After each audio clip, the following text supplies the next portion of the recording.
Hi, everyone. I'm Janice Chen, and this is how I turned the tables on someone who tried to destroy my life just because I'm different. Adjusting my wheelchair, I surveyed the dining table. The centerpiece should go here, I suggested, angling for the perfect view. Exhausted from therapy, I still wanted everything to be flawless for tonight's dinner with James's family. Whatever you think, sweetheart, James said, placing a gentle kiss on my head. You've got an eye for these things. Even after 2 years of marriage, his touch gave me butterflies. Who would have thought a wheelchair-bound software engineer married to one of Manhattan's most eligible real estate developers? Maybe we should cancel, I murmured, the words slipping out. Your mom probably won't approve of my table settings either. James knelt beside me, his expression tender but firm. Hey, look at me. Mom will come around. She just needs time. 3 years isn't enough time, I muttered. She still winces every time my wheelchair makes a sound. Before James could reply, the doorbell rang. I smoothed my dress, steeling myself. He gave my shoulder a reassuring squeeze before answering. James, darling. Victoria's voice echoed as she breezed in, barely glancing my way. Her perfume lingered as she surveyed the room. Oh, you've rearranged again. Janice did a beautiful job, James said warmly. Victoria sniffed. It's different. She turned, a gleam in her eye. Speaking of different, I brought someone along. Caroline Wilson's daughter, remember her? She just finished her MBA.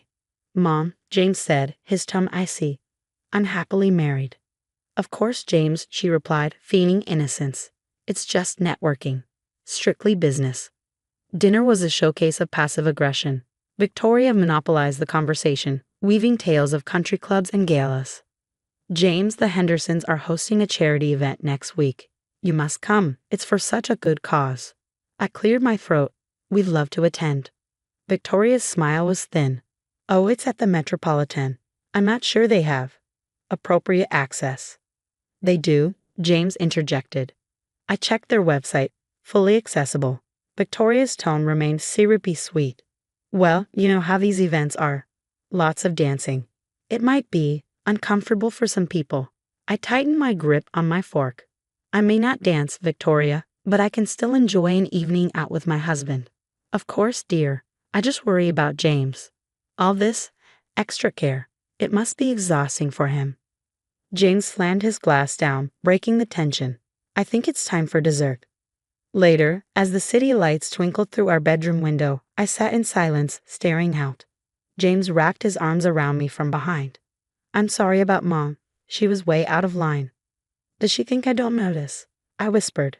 The conveniently scheduled events during my therapy, the family photos I'm excluded from, the endless parade of suitable women. She's trying to push me out. She'll accept us, Janice. What we have is real. You're the best thing that's ever happened to me. I leaned into his embrace, wishing I could believe him. But deep down, I knew Victoria Barrett wasn't done.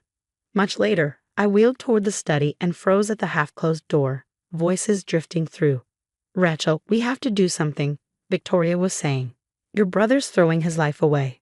James seems happy, Rachel replied cautiously. Happy? He's missing critical social connections because he's always playing nurse. Did you see how exhausted he looked at Christmas? That's unfair, Mom. Listen, Victoria pressed. Remember Sophia Hammond? Her father's firm is expanding, and she's still single. She'd be perfect for James. Are you seriously trying to set up my married brother? I've already spoken to Dr. Peterson. He's agreed to talk to James about the toll of caring for a disabled spouse. The stress, the limitations. He'll help James see this isn't sustainable. And Janice? Rachel asked, her voice tight. She trapped him. A disabled woman landing one of New York's most eligible bachelors? She saw dollar signs and played the sympathy card. My hands gripped the wheelchair so tightly my knuckles turned white. Victoria continued, undeterred. I've even heard she exaggerates her condition. Melissa saw her at the mall last week, moving just fine. I bit my lip, fury bubbling inside me. That day at the mall, I'd been in agonizing pain trying to retrieve a fallen shirt. My phone buzzed with a message from James. Dinner tonight with the Thompsons. Mom arranged it at La Jardin. My stomach dropped. I knew that restaurant, a grand staircase at the entrance, no ramp, no elevator. That evening as we pulled up, James jumped out, then froze. I didn't. I swear I didn't know.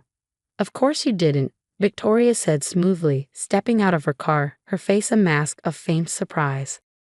Oh dear, I completely forgot about the stairs. How embarrassing, Victoria exclaimed with mock innocence as the Thompsons arrived, clearly uncomfortable as James struggled to navigate the situation. We can go somewhere else, Mr. Thompson offered, trying to ease the tension. Nonsense, Victoria said quickly. We'll never get another reservation at this hour. James, dear, Janice won't mind if you handle this one alone, right? She understands business comes first. Actually, I interjected, pulling out my phone with a calm smile. I made a backup reservation at the River Cafe. They have a beautiful, accessible waterfront space. I also heard Mr. Thompson enjoys their famous chocolate cake. Mrs. Thompson's face lit up. The River Cafe? That's my favorite. Much better choice. Victoria's smile turned brittle as the group turned to head back to their cars. James helped me into ours, then paused, his brow furrowed. You knew this would happen, didn't you? He asked.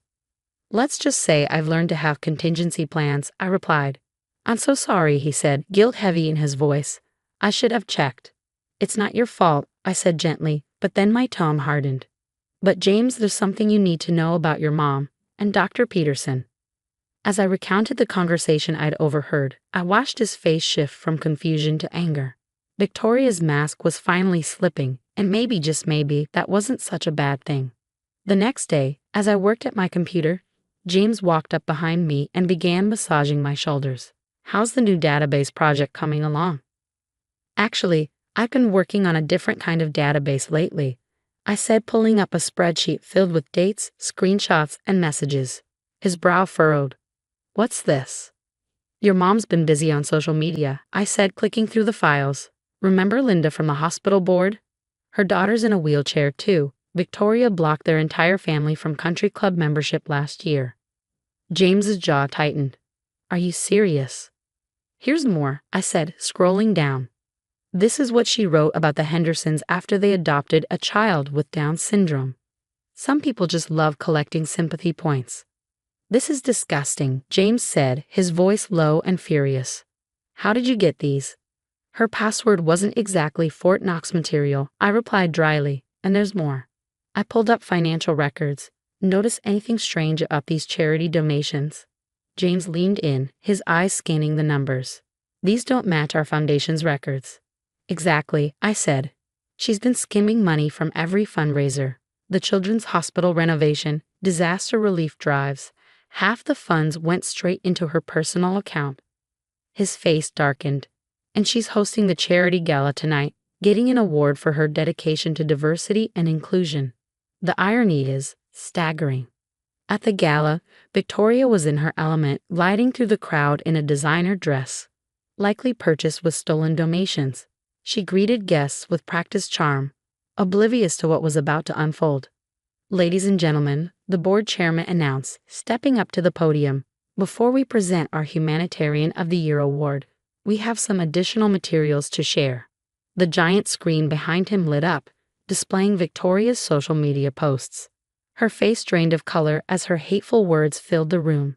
Disabled people should know their place, preferably not in public. Gasps rippled through the crowd. Then came the financial records, revealing the missing charity funds and a damning paper trail leading to her personal accounts. Security, stop this presentation, Victoria shouted, her voice shrill with panic. But it was too late. My daughter isn't broken, Linda said, rising from her wheelchair, and neither is your daughter-in-law. The Henderson's child is perfect just as he is. Another voice called out. More people stood, sharing stories of Victoria's cruelty and discrimination. This is ridiculous, Victoria sputtered, her gaze darting around the room. James, tell them this isn't true. James stepped forward, his expression cold. What should I tell them, Mom? That you bribed our family doctor to lie about my marriage? That you stole from charities? That you've spent years discriminating against people like my wife? I was protecting our family's reputation, Victoria shouted. By tearing others down, I wheeled forward, meeting her panicked gaze. By stealing from sick children, you've brought shame on this family, Victoria, and now everyone knows it. Victoria stormed toward the exit, but two police officers intercepted her. As they placed her in handcuffs, James leaned down to me. "Turns out," he said, his voice soft but resolute, "I wasn't the only one investigating those missing funds." As Victoria was led away, my phone buzzed with an email from the Children's Charity Board. They wanted me to help develop an accessibility initiative for all their facilities. "Looks like some good might come from this after all," James said, squeezing my hand. I watched the crowd disperse, whispering about Victoria's downfall. Sometimes karma needs a little push, from a girl with tech skills and a wheelchair. Another round of funding secured, I announced, wheeling into our penthouse office. James, deep in a stack of documents, looked up with a grin. "That's my brilliant wife. How many millions this time?" "Enough to launch the adaptive tech program in every major hospital in the state," I replied, beaming. The TV hummed in the background until a familiar name grabbed our attention. Breaking news. Socialite Victoria Barrett pleads guilty to charity fraud and tax evasion. The former chairwoman faces uptoe. "Turn it off," James sighed. I shook my head, my gaze steady. "Your mother made her choices, every single one of them." My phone buzzed with a message from Rachel. "Mom's trying to sell her Hamptons house. Nobody will buy it. They're all afraid of the scandal." James chuckled, breaking the tension. "Speaking of houses, guess who just bought the building where Lady Jardine used to be?" "You didn't," I said, already knowing the answer. "I did, and the first thing we're installing is the city's most beautiful wheelchair ramp." The irony wasn't lost on me. The same restaurant where Victoria had tried to humiliate me would soon house my company's new Accessibility Innovation Center. 3 years later, I was finalizing preparations for Tech Without Barriers, our annual accessibility conference, the largest of its kind in the country. "Ma'am," my assistant said softly, leaning down to whisper, "Victoria Barrett is in the lobby. She's asking to speak with you." I wheeled toward the glass doors and spotted her. No designer clothes, no air of superiority. She looked older, tired. "Janice, please. Just 5 minutes," she said, her voice trembling. "I hear you're living in a small condo in Queens now," I said, watching her flinch. "Quite a change from the mansion." "I've changed," she said, her eyes pleading. "I've learned my lesson. What I did to you, to all those families, I'm sorry." "Sorry you did it or sorry you got caught?" I asked, my tone cool. "Please," she begged, stepping closer, tears brimming in her eyes. "I have nowhere else to turn. James won't even take my calls. Maybe you could talk to him." "Like how you tried to get him to leave me?" I asked, my words sharp but even. "I was wrong," she whispered, her voice breaking. "You're the best thing that ever happened to this family." I adjusted my chair, preparing to re-enter the conference hall. "You know what the funny thing is, Victoria? I actually believe you mean that now, but some bridges stay burned." Through the glass doors, I saw her deflate, the weight of her actions heavy on her shoulders. Inside, the crowd erupted in applause as I took the stage. "Welcome, everyone. Today, we're proud to announce a new scholarship program for disabled entrepreneurs," I began. A playful smile crossed my lips. "And yes, it will be headquartered in a beautifully renovated building with the city's most impressive wheelchair ramp." Laughter rippled through the room, a stark contrast to the silence outside as Victoria lingered in the shadows. The woman who once tried to erase me from society now found herself erased from its circles. Sometimes, the best revenge isn't about getting even. It's about rising so high that those who sought to break you become irrelevant. As I looked out at the crowd, full of people Victoria once tried to exclude, I realized we hadn't just survived her prejudice. We thrived in spite of it. Now let me ask you, if you were in my shoes, would you have accepted her tearful apology or kept walking like I did? Some scars, I believe, can't be healed by words alone. But I'd love to hear your thoughts in the comments below.